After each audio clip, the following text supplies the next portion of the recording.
Hello everyone, कैसे हैं आप सभी। तो देखिए, आज हमारा जो है फर्स्ट क्लास है न्यू वैकेंसी को लेकर के। ठीक है, इससे पहले जो है आप लोग के सामने जितने भी क्लास है उसको भी आप लोग देख लीजिए, अगर नहीं देखे हुए तो। आप सभी को पता है कि वैकेंसी जो है वो बहुत ही जल्द आने वाली है। तो उस वैकेंसी के लिए हम लोग क्या करना पड़ेगा, हम लोग को पहले से तैयारी करना पड़ेगा, क्योंकि पहले से तैयारी नहीं करेंगे तो आप सभी को पता है कि एग्ज़ाम कितना टफ़ हो चुका है।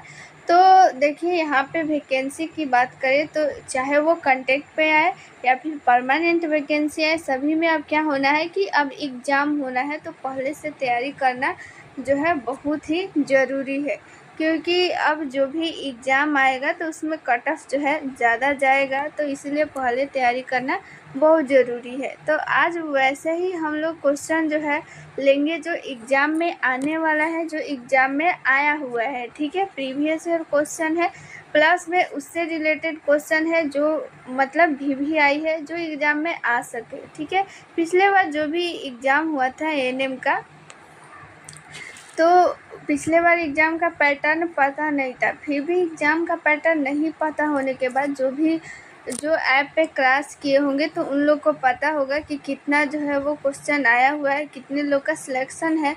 ये मेरे बोलने से नहीं होगा कि कितने लोग का सिलेक्शन हुआ है, जिनका हुआ है वो खुद गवाह है। तो इस बार भी आप लोग को पिछले से ज़्यादा रिजल्ट लाना है, इसलिए पिछले से ज़्यादा और बेहतरीन तरीक़ा से इस पर तैयारी कराया जाएगा। ठीक है, और ये जो है तैयारी आप लोग को फ्री ऑफ कॉस्ट कराया जाएगा, कोई भी पैसा आप लोग को नहीं लिया जाएगा। ठीक है, तो ये सोचिएगा आप लोग को PDF कहाँ मिलेगा। तो PDF ये आप लोग को मिल जाएगा। ठीक है, इसके लिए आप लोग को हम बता देते हैं। ये जो आप लोग को व्हाट्सअप नंबर दिख रहा है, ये व्हाट्सअप नंबर चंदन सर का है। इसी पे आप लोग व्हाट्सअप कीजिएगा तो आप लोग को ये PDF जो है वो मिल जाएगा। इस PDF में क्या है कि 4000 प्लस जो है वो ऑब्जेक्टिव क्वेश्चन है। ठीक है, और वो ऑब्जेक्टिव क्वेश्चन के साथ साथ इसमें प्रीवियस ईयर क्वेश्चन है। ठीक है, और प्रीवियस ईयर क्वेश्चन जो है कितना इम्पोर्टेंट है आप सभी को पता है। ठीक है, पिछले बार पैटर्न नहीं पता था, लेकिन इस बार पैटर्न पता चल चुका है कि क्या क्या पूछा जाता है। ठीक है, किससे रिलेटेड क्वेश्चन आ सकता है। तो ये PDF इसीलिए इतना ख़ास है। आप लोग सोचिएगा कि आखिर ये PDF क्यों ले, तो ये PDF इसीलिए आप लोग लीजिए क्योंकि इसमें जो है प्रीवियस ईयर क्वेश्चन है, जितना भी शिफ्ट में एग्ज़ाम हुआ है सारा क्वेश्चन इंक्लूड किया गया है। जितना भी मेडिसिन से रिलेटेड क्वेश्चन, जितना भी जो है वो कम्युनिटी से क्वेश्चन रिलेटेड हो, चाहे जितना भी शिफ्ट में एग्ज़ाम हुआ है, ठीक है, सारा क्वेश्चन इसमें है। तो आप लोग सोच सकते हैं कि कितना इम्पोर्टेंट है। प्लस में उससे रिलेटेड जो भी क्वेश्चन बन सकता है, ठीक है, क्या क्या एग्ज़ाम में पूछ सकता है, वो सारा इम्पोर्टेंट क्वेश्चन है। ठीक है, और सारा टेक्निकल क्वेश्चन है, क्योंकि आप सभी को पता है कि कॉन्ट्रैक्ट का अगर एग्ज़ाम होगा तो उसमें जो है वो टेक्निकल क्वेश्चन भी रहेगा और प्लस में मैथ रीजनिंग भी रहता है। अगर परमानेंट आएगा तो सिर्फ और सिर्फ टेक्निकल क्वेश्चन है। तो दोनों में टेक्निकल क्वेश्चन हम लोग को बहुत ही इम्पोर्टेंट हो जाता है, और मेन इसी से रिजल्ट होता है टेक्निकल क्वेश्चन से ही। ठीक है, क्योंकि ज़्यादा क्वेश्चन जो है यही रहता है। तो ये पढ़ना जो है बहुत ज़रूरी है। तो क्या होगा कि इसका हम लोग तैयारी किए रहेंगे पहले से, तो उसके बाद हम लोग को जो भी थोड़ा बहुत रहेगा GK मैथ रीजनिंग, तो ये हम लोग के लिए बहुत ही कम जो है ये सिलेबस है। तो उस टाइम ये हम लोग बहुत ही आसानी से कर लेंगे। पहले इसका तैयारी करना बहुत ज़रूरी है। ठीक है, तो धीरे धीरे इसका तैयारी करते रहिए। PDF के लिए आप लोग को व्हाट्सअप नंबर दिया गया है, वो आप लोग को मिल जाएगा, क्योंकि जो भी क्लास कराया जा रहा है ना, तो वो क्लास में आप लोग को वो फिर आप लोग पढ़िएगा फिर भूल जाइएगा, और PDF रहेगा तो आप लोग को रिवीजन करने में बहुत ही ईजी रहेगा। ठीक है, तो उसमें क्या क्या रहने वाला है, हेल्थ प्रमोशन का क्वेश्चन रहना है, मिडवाइफरी रहना है, और फिर health management, child health nursing, और फिर कम्युनिटी हेल्थ नर्सिंग और प्राइमरी हेल्थ। ठीक है, यानी जितना भी ANM में सब्जेक्ट है, 6 सब्जेक्ट है, फर्स्ट ईयर में 4 और सेकेंड ईयर में 2। तो ये सारा जो है आप लोग को मिलने वाला है। तो ये जो है आप लोग जो PDF है मिस मत कीजिएगा। ठीक है, बहुत ही इम्पोर्टेंट ये PDF है। तो आप लोग को PDF चाहिए तो ज़रूर से ज़रूर ये जो व्हाट्सअप नंबर दिया गया है इस पर आप लोग मैसेज कीजिए, ठीक है, व्हाट्सअप कीजिएगा। चंदन सर का ये नंबर है, आप लोग को ये PDF मिल जाएगा। तो देखिए यहाँ पे हम लोग का फर्स्ट क्वेश्चन ही है, ठीक है। ये क्वेश्चन जो है इम्पॉर्टेंट है। ये क्वेश्चन जो है हम लोग को जो पिछला BTSC का एग्ज़ाम हुआ था तो सेम टू सेम ये क्वेश्चन आया हुआ था, ठीक है। जिन लोग का शिफ्ट में आया हुआ है वो लोग जानते हैं कि ये क्वेश्चन आया हुआ है। तो देखिए इजी और मॉडरेट और हाई लेवल सब में क्वेश्चन पूछा जाता है, सब कुछ मिला के। ये नहीं कि केवल ही इजी ही क्वेश्चन पूछ दे या फिर केवल हार्ड क्वेश्चन, ठीक है, सारा क्वेश्चन रहता है। तो जो आप लोग को प्रीवियस ईयर क्वेश्चन मिलेगा ना इसमें PDF में, तो आप लोग को उससे क्या हो जाएगा, हिंट भी मिल पाएगा कि कैसा टाइप का किस पैटर्न पे जो है वो क्वेश्चन आ रहा है। तो आप लोग खुद से भी जब पढ़िएगा तो पता चल जाएगा कि क्या हम लोग को पढ़ना है और क्या नहीं पढ़ना है। तो इसीलिए ये जो है PDF बहुत ही इम्पोर्टेंट है। देखिए हमारा फर्स्ट क्वेश्चन है श्वसन तंत्र से संबंधित रोग है, यानी इस ऑप्शन में जो 4 ऑप्शन दिया गया है इसमें से कौन सा जो रोग है वो श्वसन तंत्र से संबंधित है, यानी रेस्पिरेटरी सिस्टम से कौन सा जो डिजीज है वो रिलेटेड है। तो हमारा फर्स्ट ऑप्शन है निमोनिया, पोलियो, रेबीज, खुजली। तो इसका आंसर आप लोग ज़रूर कमेंट बॉक्स में दीजिएगा, क्योंकि ये क्वेश्चन जो है सभी को जानना चाहिए, इम्पोर्टेंट भी है। इसका आंसर क्या हो जाएगा, निमोनिया। ऑप्शन नंबर फर्स्ट क्या होगा कि ये श्वसन तंत्र से रिलेटेड है। क्यों? क्योंकि ये जो है लंग्स में होता है, और लंग्स यानी कि फेफड़ा, और फेफड़ा हमारे श्वसन में क्या करता है, मदद करता है। पोलियो और रेबीज और खुजली ये सब आपको पता है कि ये सब क्या है कि ये संबंधित नहीं है, क्योंकि पोलियो क्या करता है कि नर्वस सिस्टम को प्रभावित करता है, और रेबीज भी, और खुजली क्या करता है कि वो त्वचा को प्रभावित करता है, ठीक है। यहाँ पे देखिए बात आया निमोनिया का, तो निमोनिया के बारे में अब हम लोग डिटेल में जानेंगे। तो निमोनिया से क्वेश्चन पूछा है, तो आप लोग के सामने क्वेश्चन ये भी पूछ सकता है कि निमोनिया आखिर किसके कारण होता है, वायरस के कारण, कि वायरस यानी, ठीक है, या फिर जीवाणु के कारण हो सकता है।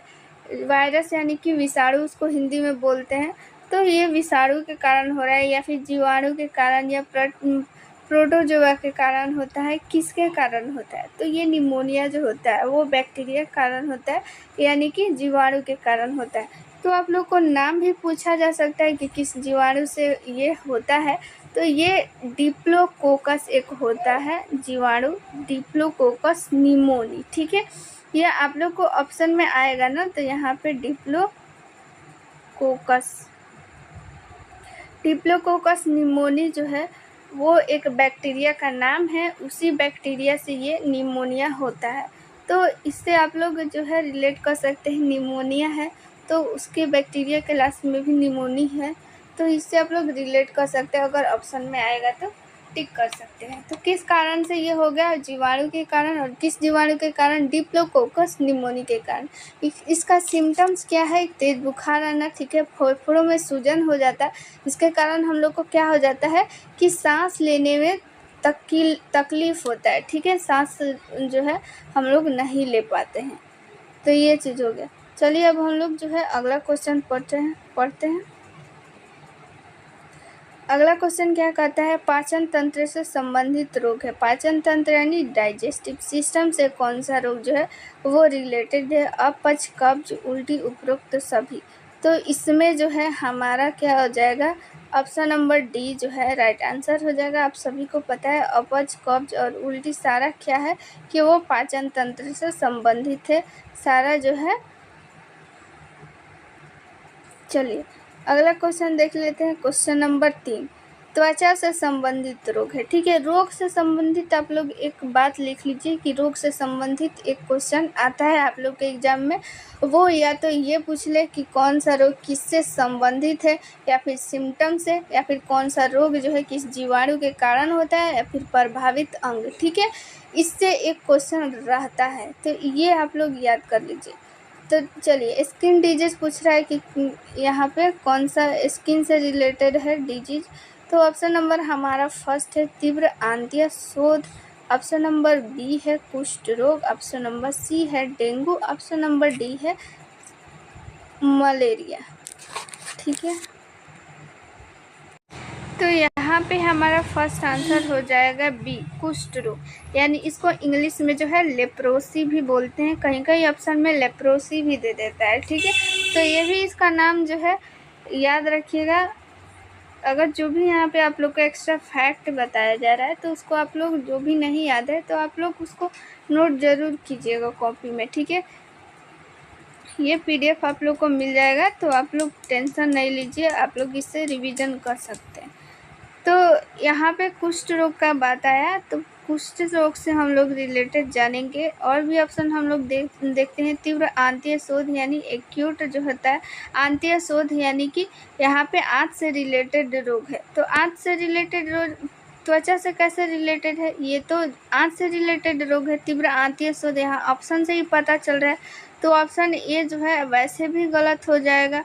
ऑप्शन नंबर सी की बात करें हम लोग, डेंगू, तो डेंगू भी एक जो है इम्पॉर्टेंट रोल निभाता है। डेंगू भी आप लोग के एग्ज़ाम में पूछा जाता है। ठीक है, इसका एक और नाम है हड्डी तोड़ बुखार। ठीक है, इसका दूसरा नाम भी याद रखिएगा, ऑप्शन में ये दे देगा हड्डी तोड़ बुखार, तो दोनों नाम याद रखिएगा। इससे क्या होता है, हड्डी तोड़ बुखार इसको क्यों बोलते हैं, क्योंकि इसमें बहुत ज़्यादा शरीर में क्या होता है कि दर्द रहता है, जोड़ में दर्द रहता है। ठीक है, इसीलिए इसको हड्डी तोड़, हड्डी में भी क्या होता है कि दर्द रहता है, तो इसीलिए इसको हड्डी तोड़ बुखार बोलते हैं। इसमें डेंगू में क्या होता है कि प्लेटलेट्स, ये इम्पॉर्टेंट क्वेश्चन है, आप लोग नोट कर सकते हैं।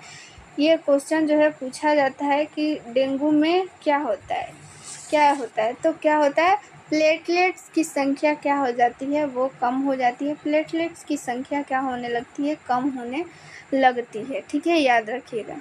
जोड़ों में क्या होता है, दर्द होता है, याद रखिएगा। और डेंगू जो होता है ये भी पूछ सकता है कि डेंगू जो है वायरस के कारण होता है कि बैक्टीरिया के कारण होता है कि जीवाणु के कारण। तो आप लोग याद रखिएगा, डेंगू जो है वो वायरस के कारण होता है। ठीक है, वायरस यानी विषाणु के कारण होता है।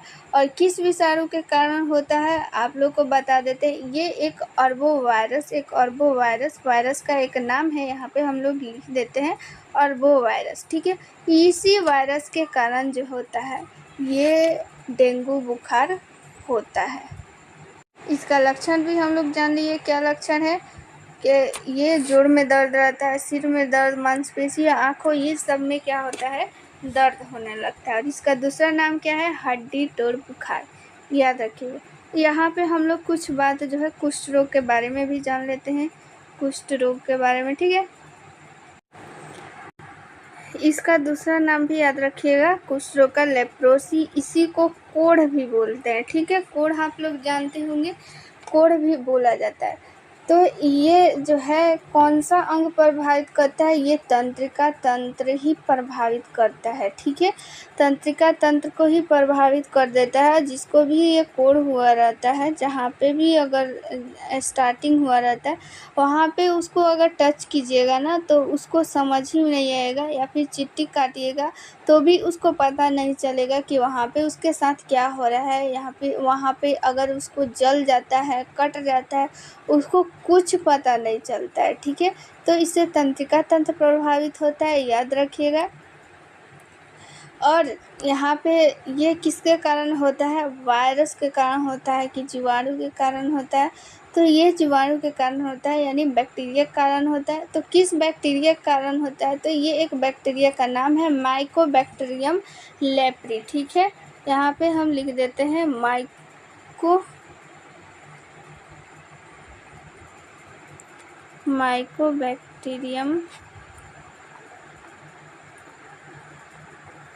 Mycobacterium leprae. ठीक है, इसी जीवाणु के कारण ये जो है कोढ़ रोग बोलिए, या फिर कुष्ठ रोग बोलिए, या फिर लेप्रोसी बोलिए, कुछ भी बोलिए, तीनों एक ही है। और ये बीमारी जो है वो माइकोबैक्टीरियम लेप्री के कारण, लेप्रो के कारण होता है। ठीक है, इसका एक और लक्षण होता है, शरीर पर क्या होता है, चकता होने लगता है। ठीक है, तो ये भी लक्षण आप याद रखिएगा।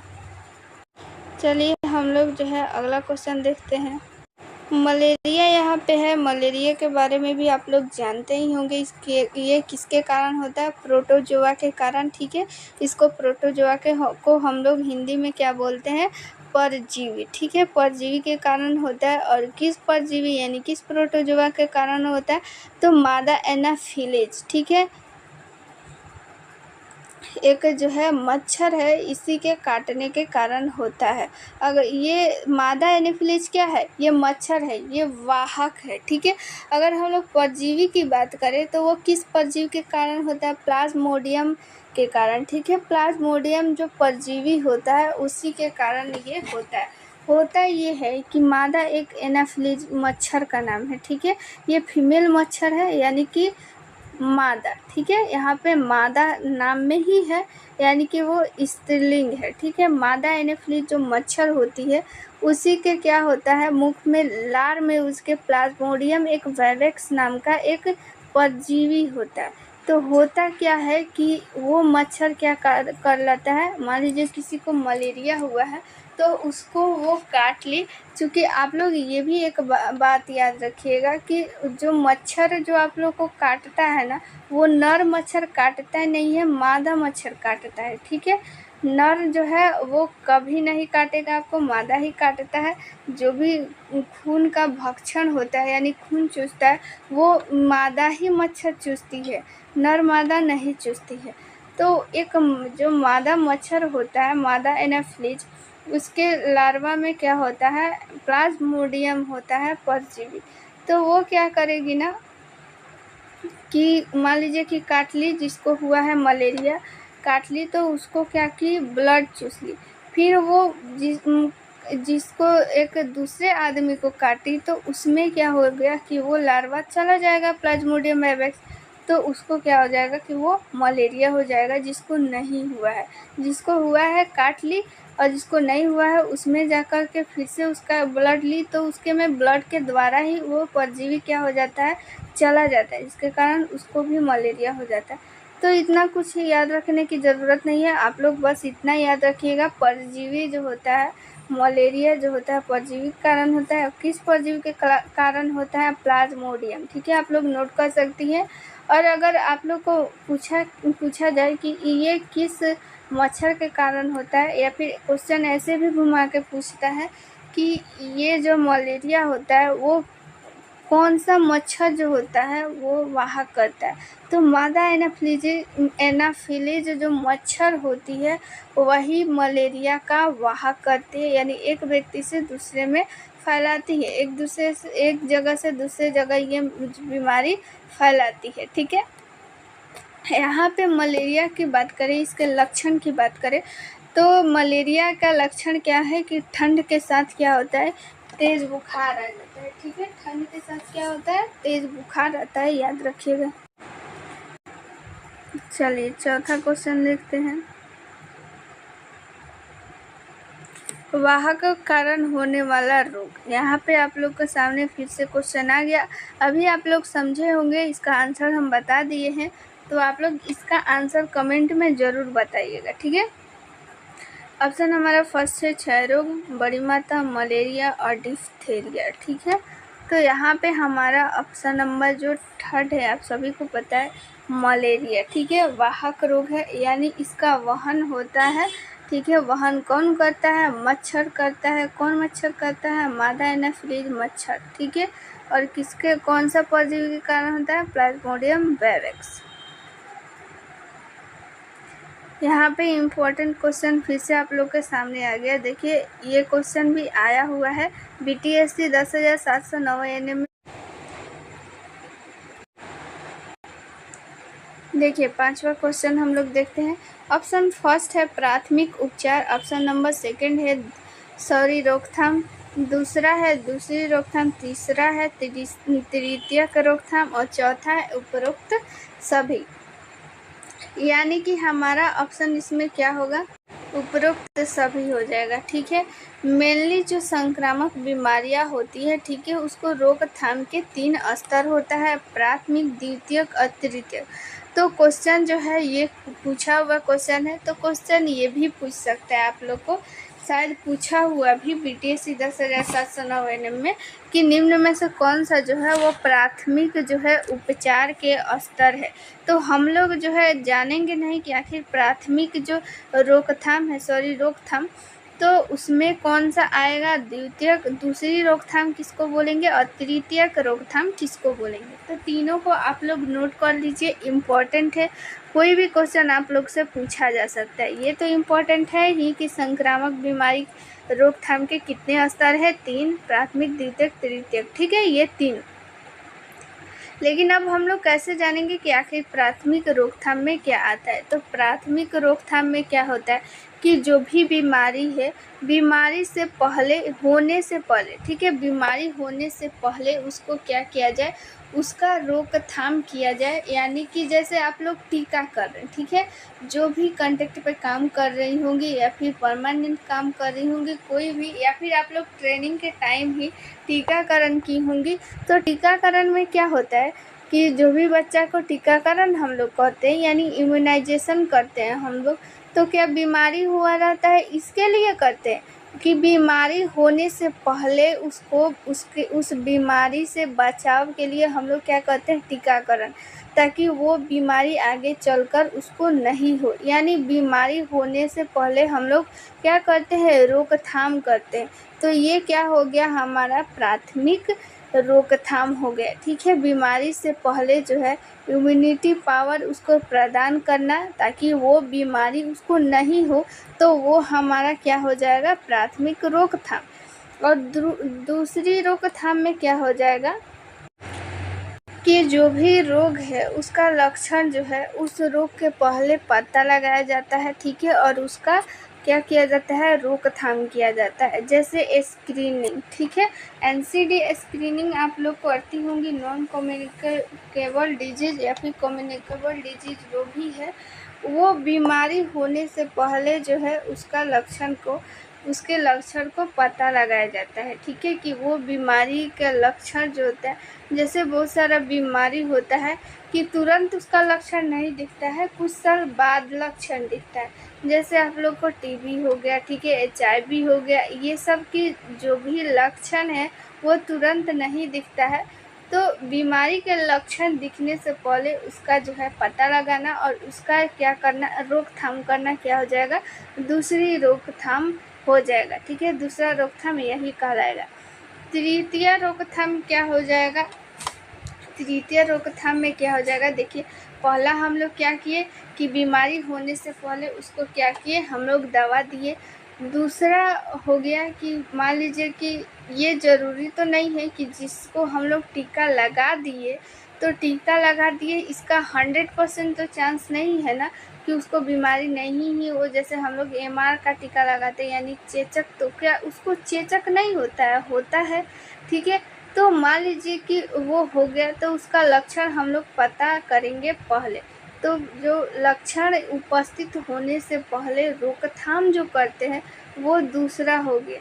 लेकिन इन सबों के बावजूद अगर लेट हो गया, ठीक है, वो लक्षण दिख रहा है कि ये बीमारी हुआ है, जैसे आप लोग डायबिटीज़ ही मान लीजिए कि डायबिटीज़ ही किसी को हो गया, तो डायबिटीज़ हो गया तो क्या हो गया, उसका हम लोग रोकथाम करेंगे। कैसे रोकथाम करेंगे कि जैसे कि उसमें क्या हो जाता है कि ग्लूकोज की मात्रा बढ़ जाता है, तो उसको रोकथाम कैसे करेंगे, जो भी ग्लूकोज वाला यानी चीनी वाला जो चीज़ है उसको हम लोग बोलेंगे कम खाने के लिए, एक्सरसाइज करने के लिए, जिससे कि वो क्या हो जाएगा, वो बीमारी का रोकथाम हो पाएगा। तो यही हमारा तृतीय रोकथाम हो जाएगा, ठीक है।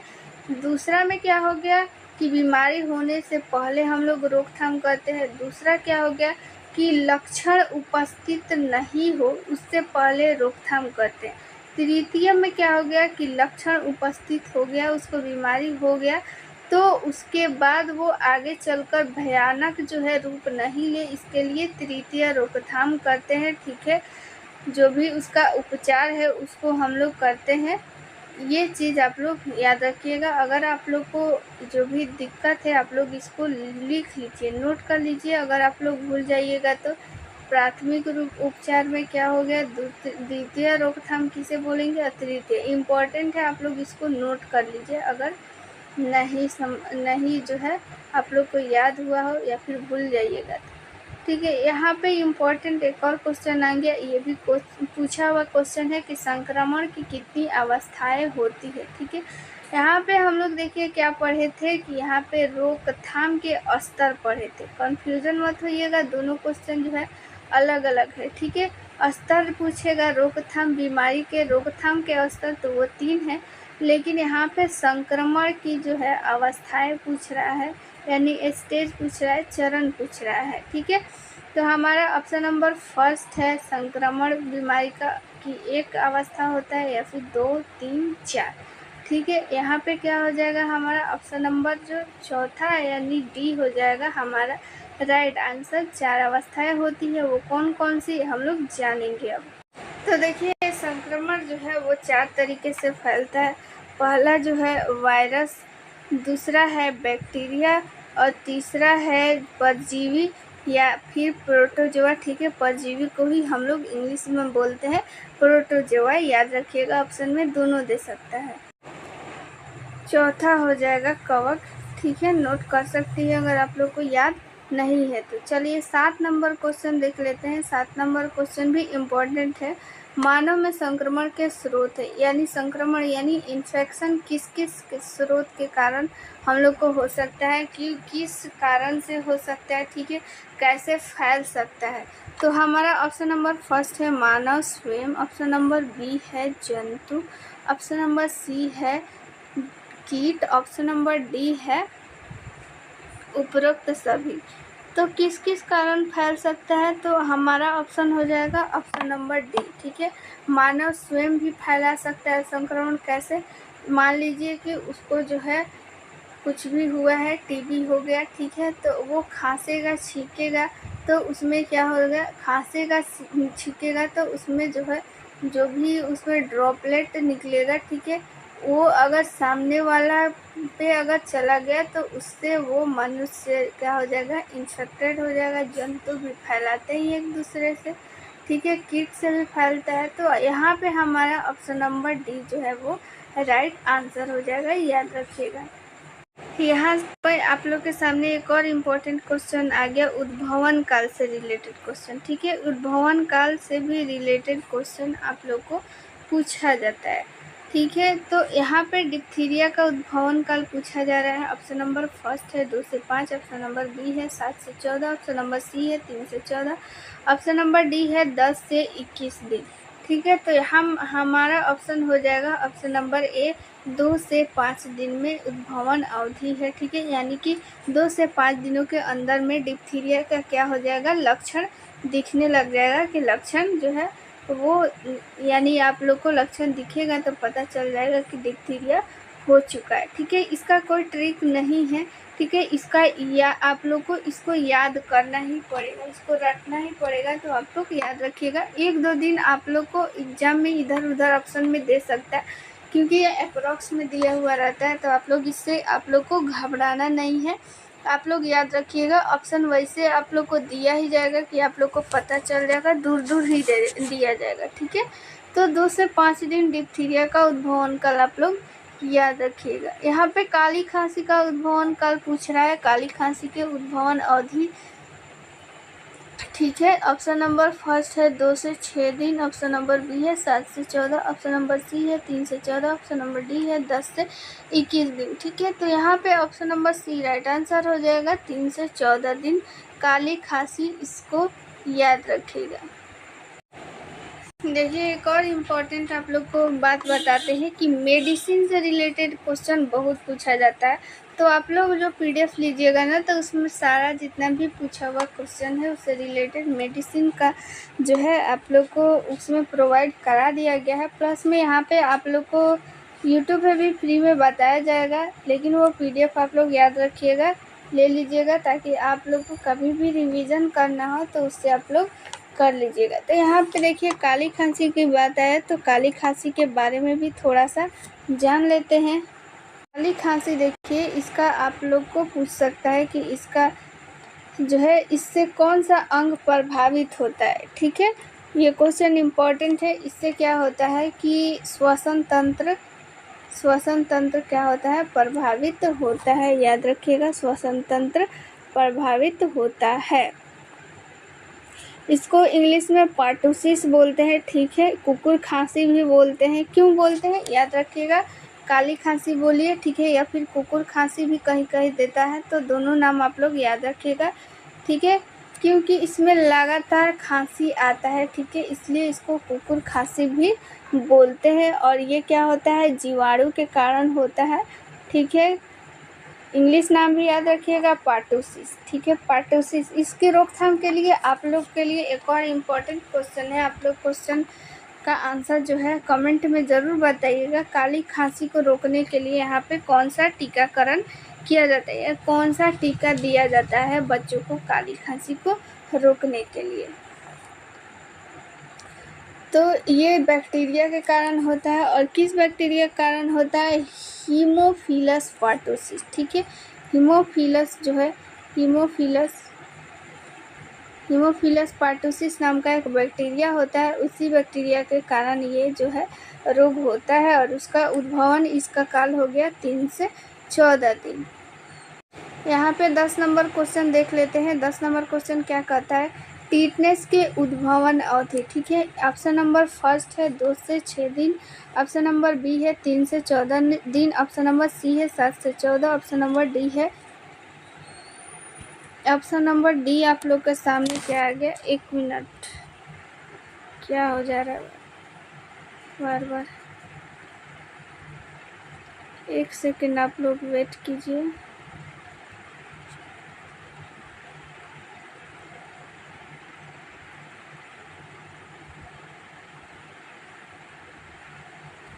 बस 1 सेकेंड। हाँ, तो चलिए, इसका हम लोग उद्भवन अवधि पढ़ रहे थे। तो ये 2 से 6 दिन, 3 से 14 दिन, 7 से 14 दिन, 3 से 28 दिन। तो यहाँ पे हमारा राइट आंसर हो जाएगा 3 से 28 दिन टीटनेस की अवधि, ठीक है। आप लोग कमेंट में बताइएगा टीटनेस जो है वो किस कारण होता है, बैक्टीरिया, वायरस, कवक, प्रोटोजोआ, किसके कारण होता है। तो देखिए यहाँ पर टीटनेस जो है, टीटनेस किसके कारण होता है, जीवाणु के कारण होता है, यानी कि बैक्टीरिया के कारण होता है, याद रखिएगा, इम्पोर्टेंट क्वेश्चन है। प्लस में टीटनेस किससे क्या होता है कि तंत्रिका तंत्र जो है वो प्रभावित होता है। इसमें क्या होता है कि तेज़ बुखार होता है और शरीर में ऐंठन होता है, ठीक है, और जबड़ा बंद हो जाता है। इसी कारण टीटनेस को क्या कहते हैं, इसमें इसका दूसरा नाम भी याद रखिएगा, टीटनेस को लॉकजा भी बोलते हैं, क्योंकि इसमें जो हो जाता है जबड़ा बंद हो जाता है, मुंह बंद हो जाता है और खुलता ही नहीं है, या फिर मुंह जो है खुला रहेगा तो वो खुला ही रह जाता है, बंद हो जाता है तो बंद ही रह जाता है, खुलता नहीं है, लॉक हो जाता है, ठीक है। जबड़ा क्या हो जाता है, लॉक हो जाता है, इसलिए टीटनेस को हम लोग क्या बोलते हैं, लॉकजा भी बोलते हैं। शरीर में ऐंठन होता है, तेज बुखार होता है, याद रखिएगा। तो आज हम लोग 10 क्वेश्चन पढ़े हैं, ठीक है। आज जो है फर्स्ट क्लास था। अब कल से हम लोग क्या करेंगे, ज़्यादा से ज़्यादा क्वेश्चन पढ़ने की कोशिश करेंगे। ये सब का PDF आप लोग को मिल जाएगा। व्हाट्सअप नंबर आप लोग को बता दिए हैं, उस पर व्हाट्सअप कर लीजिएगा, आप लोग को PDF मिल जाएगा। आप लोग को लिखने की ज़रूरत नहीं है, बस जो भी एक्स्ट्रा फैक्ट बता रहा है, जो याद नहीं है उसको आप लोग नोट कर लीजिए, ठीक है। ये 10 क्वेश्चन आप लोग को पता है, ये 10 क्वेश्चन नहीं है, इसके हम लोग चारों ऑप्शन को डील कर रहे हैं, चारों ऑप्शन को पढ़ रहे हैं, ताकि कोई भी डाउट नहीं रहे। इससे रिलेटेड कोई भी अगर क्वेश्चन आए तो आप लोग को एग्जाम में नहीं छूटे। ये 10 क्वेश्चन जो है, ये 4 ऑप्शन का, एक ऑप्शन का कितना 2-2, 3-3 फैक्ट बता रहे हैं। तो सोचिए ये 10 क्वेश्चन आप लोग को कितना क्वेश्चन बनाया। और एग्ज़ाम में मेन है आप लोग का, एग्ज़ाम में वो क्वेश्चन आए, मेन इम्पॉर्टेंट ये रखता है। इम्पॉर्टेंट ये नहीं रखता है कि आप कितना पढ़े, इम्पॉर्टेंट ये रखता है, ठीक है, कि कितना क्वेश्चन आप इम्पॉर्टेंट पढ़े, ठीक है। ज़्यादा पढ़ने से नहीं होता है, सिलेक्शन लेने से होता है, ठीक है। कोई कोई रहता है कम पढ़ के ही सिलेक्शन लेता है, और कोई ज़्यादा पढ़ के भी उसका सिलेक्शन नहीं होता।